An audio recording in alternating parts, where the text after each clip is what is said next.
Good evening everyone. সকলোলৈকে স্বাগতম জনাইছো এটা নতুন ভিডিঅ'লৈ। আজি আমি আলোচনা কৰিম আজি দিনটোৰ কিছুমান কাৰেন্ট এফেয়াৰ্স।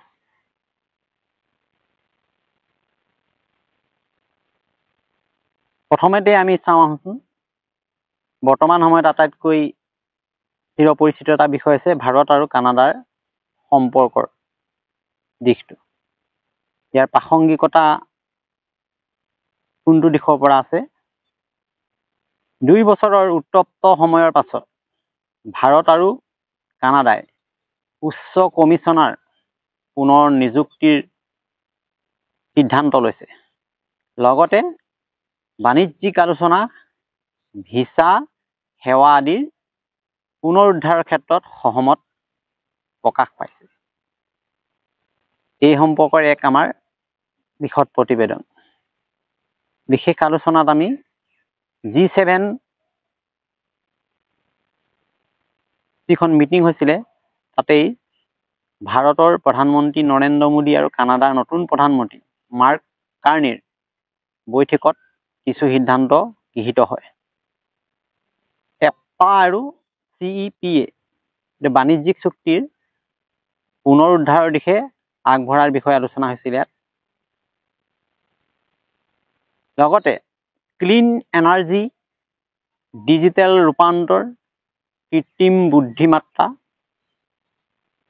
LNG, খাদ্য সুৰক্ষা, উচ্চ শিক্ষা আদি সহযোগিতাৰ ওপৰত গুৰুত্ব আৰোপ কৰা হৈছিল।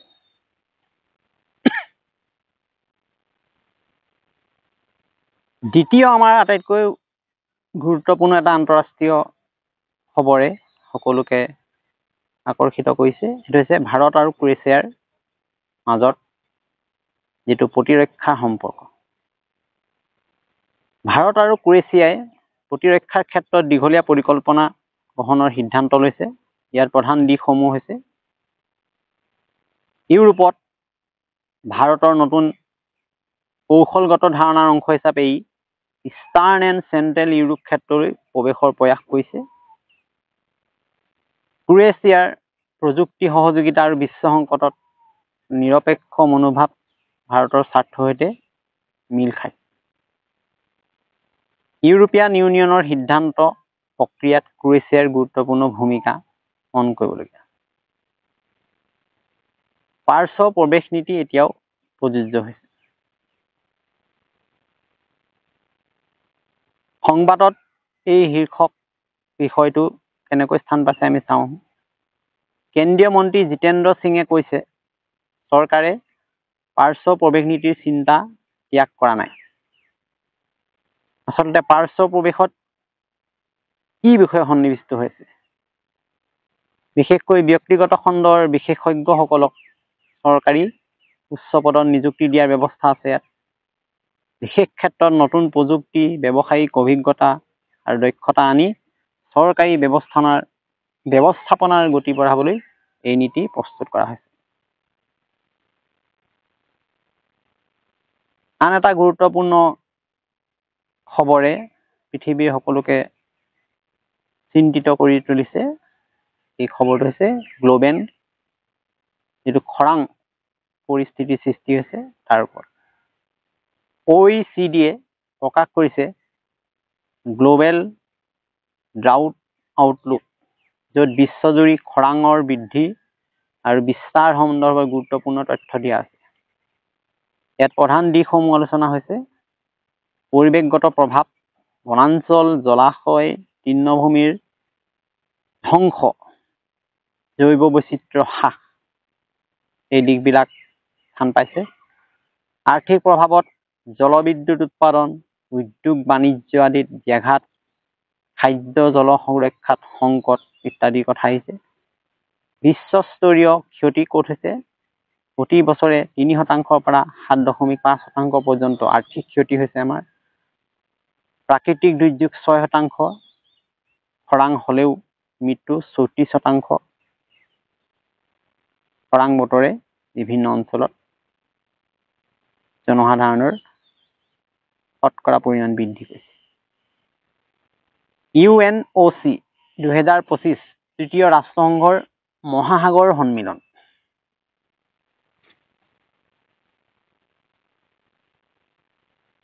এই বাতৰিটোৰ প্ৰাসংগিকতা কি? সম্প্ৰতি ফ্ৰান্সৰ নাইচত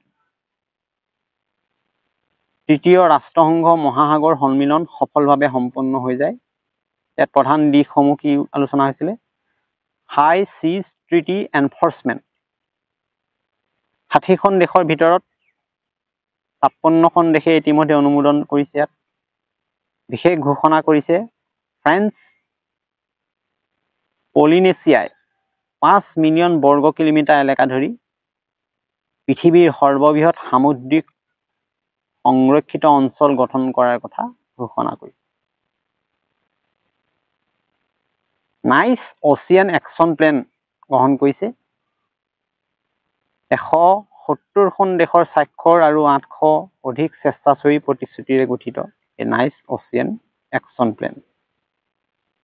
আৰু কেইটামান সংক্ষেপে সংবাদ এইকেইদিনত আমাৰ চৰ্চিত হৈ আছে। কেৰেলাৰ পৰ্বতাৰোহী শ্বেখ হাছান খান মাউণ্ট কিনেলিৰ 17,000 ফুট উচ্চতাত বন্দী হৈ আছিলে তুষাৰ জ্বৰৰ বাবে।